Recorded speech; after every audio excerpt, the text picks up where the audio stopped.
Sa atong unang pagbasa, si San Pablo mihisgot na siya ang labing makasasala sa tanan.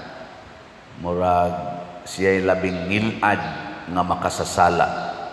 Nga iya sang giangkon nga napakita ang dako kayong gugma o kaluoy ni Kristo sa mga makasasala pinaagi sa iyang kinabuhi.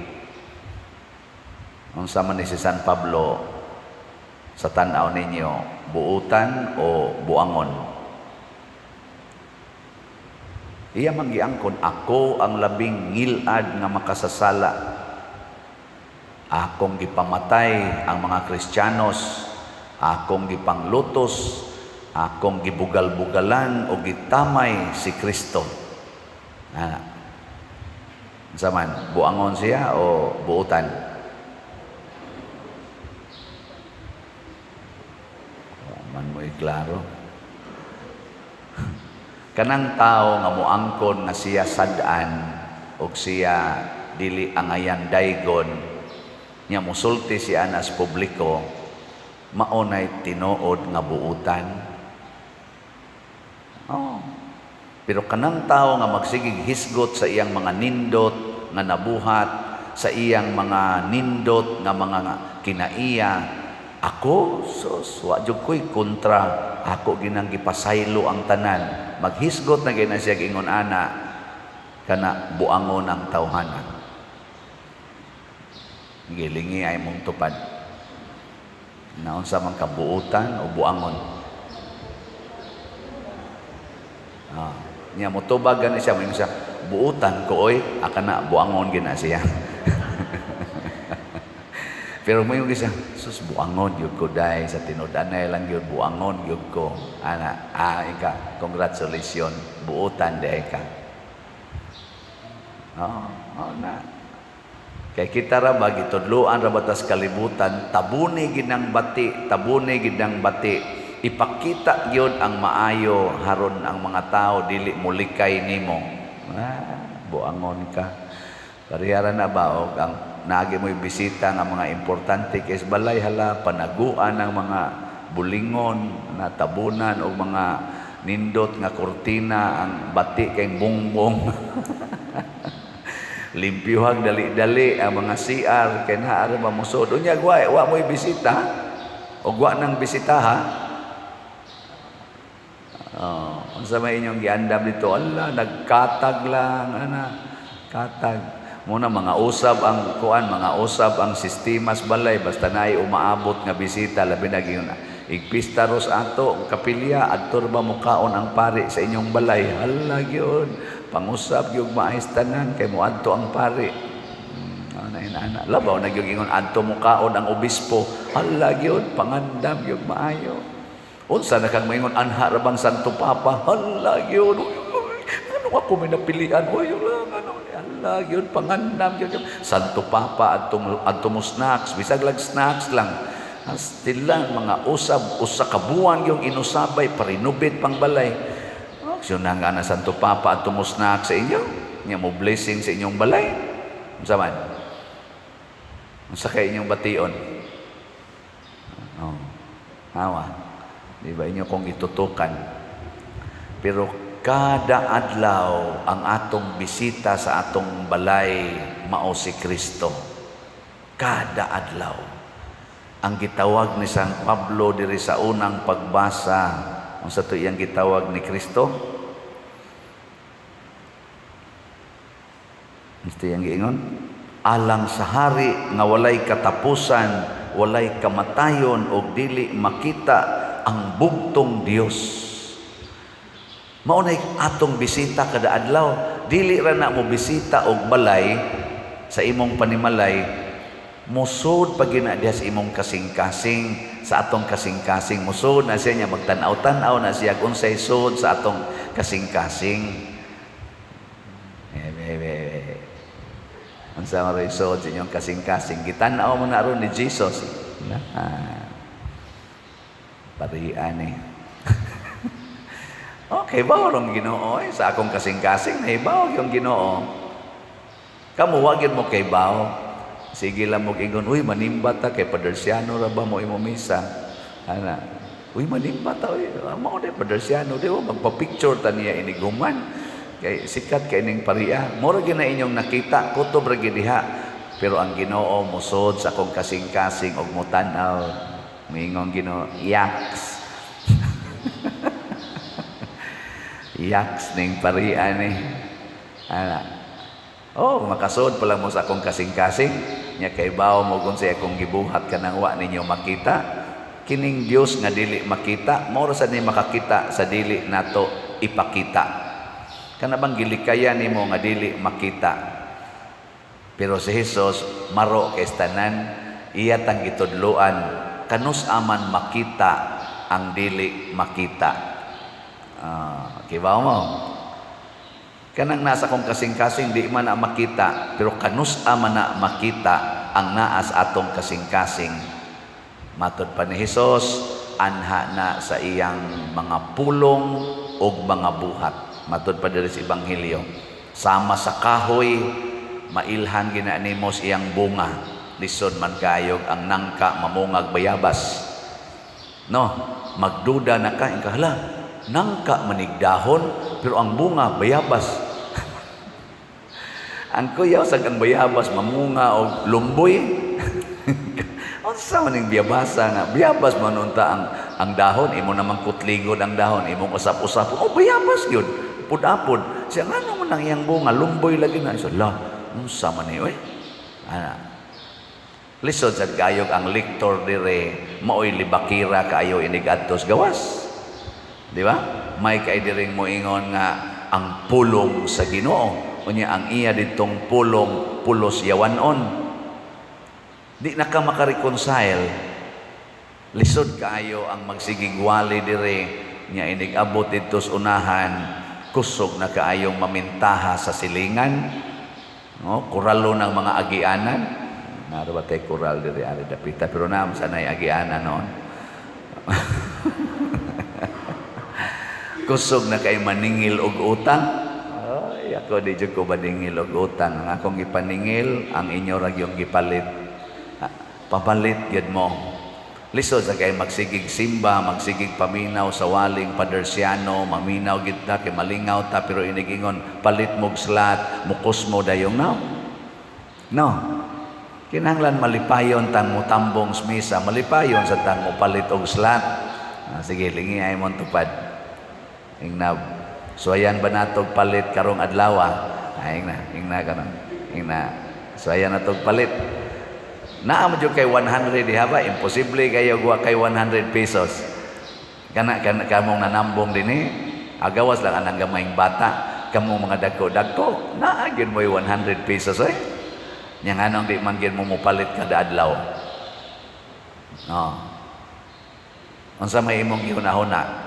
Kuan manggod pader para manggunis kuan pader para manggunis kuan natintal na ka sa kanindot sa kalibutan mo na ningon si Kristo ang maminaw sa akong pulong unya dili magbuhat niini mura ra gyud tawo nga nagtukod og balay nga gitungtong lang sa yuta paghapak yus mga tentasyon dali ra kayong mada pwede ra gani og kanang anaon alsahon ba kanang bayanihan alsahon ra yayungan balhinog laing lugar katawa bitaw ko ni akong driver kanis Edgar kay buangon man gid sila kuno una mga ulitaw pa ba nya mga to kuno sila baylihan ako lang ni isulti na ba si Edgar bahala na to siya ganang mga to kuno sila baylihan dito sa bukid ba nya barkada sa niya mga buangon sa gyud kaayo bisag unsa la ilang buhaton nakabuang nya ana bias bukid ana mga maghimo man og kanang payag ba mong tawag og payag nya kanang payag dili ginaingon kuan kayo kanang ligon mabaw ra ginagkaot kay temporaryo man kay na pasilungan ra man na siya nay payag na arang-arang pagkahimo pero di gyud kayo ligon ang ilang buhaton usay mga hubog sila dayon kuno ingon primero adto sila mag-inom atong payag nga dili ila ikahubog na ingon ato maning balhinon ang payag Ila na yung alsahon, tabangan nila alsa, balhino nila nga tuslaing lugar, inigbalik na sa tag-iya dito atong lugar siyang umay, asa naman akong payag, tuwa nagibutang sa laing uma, ilang alsahon, mga buango, no?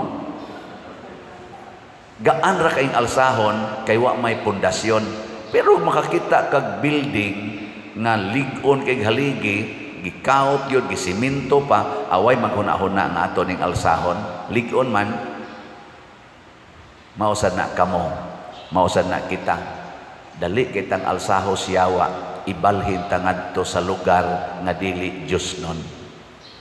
Adto dayos imnanan, adto dayon sa sugalan, para kung anang magpista, magpista og santo, karon ang pistahanan karon, San Lorenzo Ruiz, daghan maro magpista San Lorenzo Ruiz. Si San Lorenzo Ruiz, martir, sama nila ni San kaning Cipriano og ni kisa ni San Cornelio, mga martir man ni, nagpakamatay sa pagtuo. Si San Lorenzo Ruiz, ang atong unang patron sa Pilipinas, nagpakamatay sa pagtuo. Niya dayon magpista, magdisco, mag-inom, magsugal, tari. Unsa man na ang pagtuo nimo ni San Lorenzo sa Ginoo nga gisunod diha ni San Lorenzo Ruiz, ang atong pagdebosyon sa kinabuhi nining maong santo gialsa sa yawa padung sa iyang kinabuhi.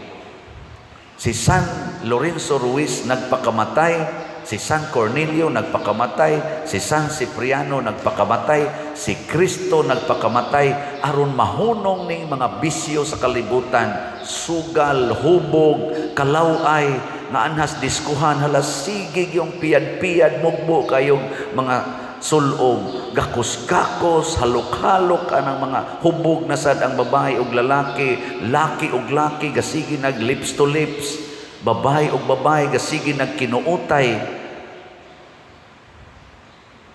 Unsa man kinabuhi ng San Lorenzo? Inkanganong nadaman ni sila nga nagdebosyon man unta ni, hastang mga chapel leaders musugot lang sad kay para lang sad pangwarta, fundraising manggod ni Father. Grabiha, ang Ginoo nga naghatag natog pagtulunan nga ibaligya ng tanan o ihatag ang halin sa kabos, magsige pagitag pangitag kwarta sa yawanon nga paagi. Kamong nagsigi sag simba dinhi nga mudagan pagka politisyan, barangay officials, iski ug uban pa, mutubay gid mo anang sigig linibakay, sigig dinautay, sigig hisgot anang mga apan sa imong kaatbang. Grabiha sa nimo no, gibalhin ra ka siyawa mo na ingos Kristo, dali ra kaayo inig hapak sa usa ka baha, mawagtang day ng balaya. Pero ang nagsigig paminaw sa pulong sa Ginoo niya, sigig yung practice, bisan pakunog bahaan, dili gyud mo atras. Atong tan-awon og pila na ang nagsigig palit na tog slots, kay mao ni sila ang di gyud mapulan og sunod sa Ginoo. Pero kanang uban palit lang ka usa, magyaw-yaw nagmakadungog og atong ingnong slot. Salamat kayo ha, as of yesterday ang atong halin ni total na og 24,951 ka slots. Pakpak. Ang ato ning holy pads for National Retreat for Priests, 3,000 kapari ang expected, around 3,000 kapari ang moapil ni ining National Retreat for Priests. Nganong mag-retreat man ang mga pari, ang gibutang dinha nga title, Priesthood, a Call to Holiness. Pahinumduman mi nga kinahanglan gid mi mo palawom sa among kinabuhi dias kabalaan, kay maglisod mig tudlo ninyo, maglisod mig da sa katawhan ngadto padong sa langit kung kami mga mabaw sad kaayog baruganan sa among pagkapari. Mo na mag-retreat inyo ming tabangan dili kanindot no, kay inyo ming tabangan nga maka-retreat mi. Pero kaning retreats pare, mangaon man sad mi, naa man say daghan kaayong mga bayronon para mahitabo ning dako nga gathering, mao nang nag-raise tag kwarta, mga 10 million ang kuwang niya. mauning na maligya tag slots nga 100,000 ka slots nga tag 100 pesos per slot. Nagitawag na to Holy Pads or Holiness, Peace, and Divine Salvation. So akong challenge ninyo, hilig mangitag challenge, no? Kaya ang Ginoo mo challenge man sana nato. Sige, akong challenge ninyo na atay 30 slot challenge. 30 slot challenge. Pila man na? 3,000 pesos. So good karon hangtod mahurot ning atong Holy Pads, kinsa to'y ganahan mo apil sa 30 slot challenge. Pasabot mo palit kog 30 ka slots nga mo total og 3,000 aron mapahinungdan ninyo ang 3,000 ka pari nga mag-retreat. Nya automatic ang among mga pag-ampo didto inig abot na sa retreat 3,000 ka mga kasing-kasing og mga presensya og sa amo sang mga pagmisa kining 3,000 ka pari maapil pod mo ani kanunay sa ilang mga misa. Katong mo apil sa 30 slot challenge. Unya pa din, og dili ko kaabot sa 30 slot challenge, katong nga lang ang imo sa 3,000. Di ba? Anya, o tuong wala, dili. Di mo mo to? Sige, palit mo, apil mo ng 30 slot challenge, so good karon. Maubitaw ning atong misa mga igsoon, dinhi sa atong simbahan. Ang atong misa kada adlaw, kada gidna misa, ang tanang aktibong Katoliko, practically ang tanang binunyagan na Katoliko, maapil aning atong misa. Labaw na gyud kun aktibo kay ka, mura kag kanang sanga bas mangga ba nga 40 na gyung daghanang sanga, tua pag yung mga dahon sa ibabaw. Ang nutrients ana di ara ginagikan sa punuan, siging pasang adto. Kinsa tong sanga nga na connected sa punuan, manahon tog maayo, mamunga. Pero katong sanga nga dili ma-connected, malaya. So unsa may atong one of the connections padong sa simbahan sa ato karong sitwasyon, sa kaning ako karong giawhag, kining Holy Pads. Ang atong pagpalit og slots ni konekta ni ining National Retreat for Priests nga mahimong agianan sa kabalaan sa kinabuhi. Ni connect ka ba? Nyag dili ka magsigi og connect, maputol ka. Munang wa na sad kay holiness. So kana mga aktibo sa simbahan, mailagid na sa ilang pinulungan o sa ilang binuhatan. Kana sang mga nagsimba-simba lang, kay magsigilag pahimos sa simbahan, simbalag ting birthday, simbalag ting bunyag, mosimbalag ting take sa board exam, take sa mga exams, mga buangona. Unsa man na ilang gibuhat, tig pahimulos. Unya inig humana, di gyud muhatag padong adto sa simbahan. Ang mga sanga nga buutan mo pabilin sa punuan og muhatag sad sa punuan og bunga og mga dahon. So mo na siya give and take. Mabita na ang sanga mo mawagtang ng iyang dahon nga sana dahon nga guwang, iya ginang ilisan og linghod nga dahon kay para man na sa pagpalandong sad sa punuan, para sad ang punuan ba dili kayo mainitan. Wade mo kay bawa na. Ako may punuan din tagay ko kalandong kay bugat-bugat biyan ning gisango nato nga 10 million. Tag sa langgod kadahon, tag 1 slot. Nya og ganahan ka mo appeal sa challenge, 30 slots. Ana ha. Sige manindog na ta kadtong mga buutan.